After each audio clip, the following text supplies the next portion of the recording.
Oi, gente! Meu nome é Andréia, eu sou professora de língua portuguesa aqui do Colégio Agostiniano Nossa Senhora de Fátima.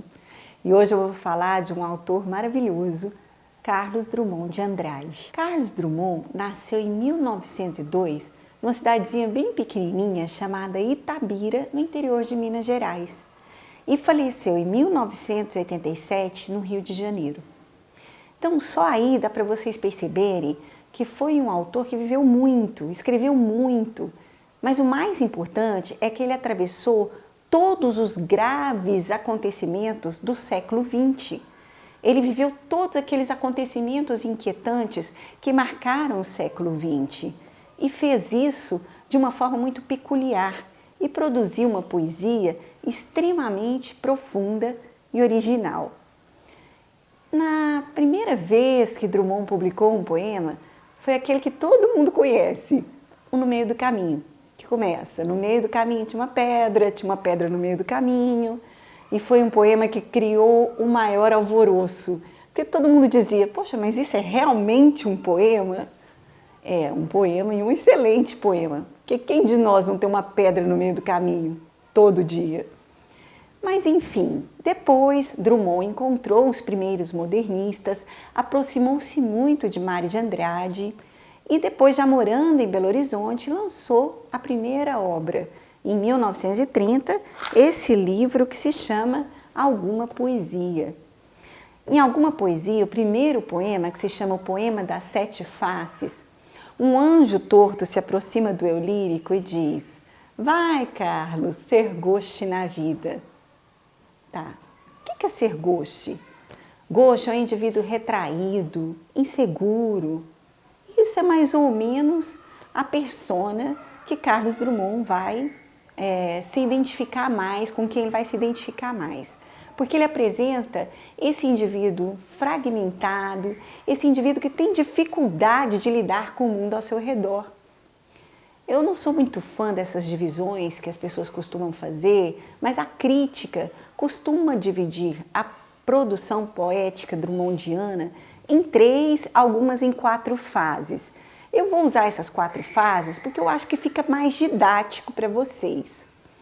Então tá, a primeira fase seria essa que começa com alguma poesia. E ali você já tem as linhas de força do poeta, que são, por exemplo, o tratamento do indivíduo, a família, os temas com o amor, o poeta que se debruça sobre o próprio fazer poético e outras questões que vão atravessar toda a produção de Drummond. Mas depois, Drummond entra numa segunda fase, que a gente chama de uma fase do poeta social. É o Drummond poeta público, é um poeta engajado, que está totalmente voltado para o mundo que o cerca. A obra mais importante dessa etapa é essa aqui, ó, A Rosa do Povo. Tem aqui na biblioteca da escola.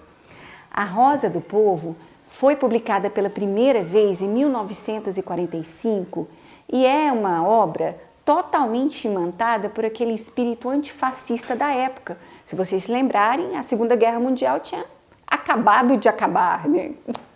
Então é um livro que traz tudo isso. Dá uma olhada no poema que se chama Visão 1944. Muito interessante. Tá bom. Depois dessa fase de Drummond em que ele está mais engajado, vem de novo o desencanto dos primeiros poemas, porque Drummond olha para o mundo e vê o mundo cheio de ditaduras aqui e ali, a tecnocracia, e aí volta o desencanto dos primeiros versos.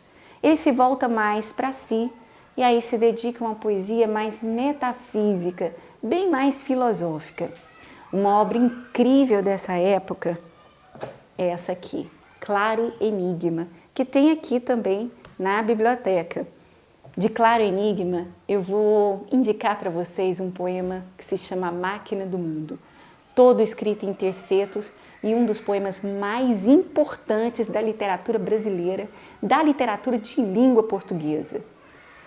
Bom, depois dessa fase, Drummond se torna ainda mais contido com a palavra, e aí vem uma fase em que ele é bem preocupado com a estruturação dos versos, E o livro Lição de Coisas é o maior exemplo dessa fase drummondiana de contenção, de rigor poético, de cuidado com a forma. Bom, alguns críticos param aí, mas se esquecem do Drummond da década de 70 e 80, que é um Drummond mais memorialista, que se volta para o passado, trata muito do amor, trata muito da infância, então esse também é um poeta muito interessante. Tá bom, e se você nunca leu Drummond? E agora, José, a festa acabou? Não tem nenhuma pedra no meio do seu caminho. Você pode começar com esse livro aqui, que também tem na biblioteca da escola, Antologia Poética. Foi lançada pelo próprio Drummond em 1962. Aqui uma boa forma de você entrar na produção poética dele, para conhecer bem o que ele produziu. Espero que vocês tenham gostado de Drummond, dessa introdução a esse grande poeta, e atenção para os próximos vídeos, que vem muita coisa boa por aí.